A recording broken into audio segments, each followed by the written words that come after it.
I always equated training to mental toughening. Like, it always looked brutal. People waking up early and doing all these things, and it looked horrible. I was like, wow, man, I got to start doing that. Not to get better, bigger, and stronger, but that is what's going to build me. That looks uncomfortable. That looks brutal. And getting up early, I don't want to do that. So I made this long list of things that I don't want to do. And through that, I found myself. I started, I'm like, you guys aren't doing this shit in high school. You guys aren't getting up at 5 o'clock in the morning, running over here in this golf course. So I started seeing myself very differently than the average human being. I was like, hang on a second. I have something they don't have. And that's when I started to develop these things through working out. It was this great, never-ending work ethic. And through work ethic, I developed self-esteem.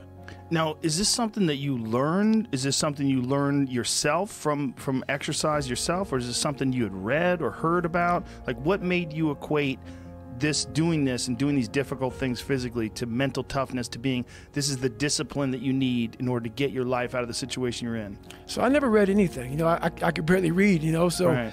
I wasn't reading back then. I watched a lot of movies, and I was really big into visualization.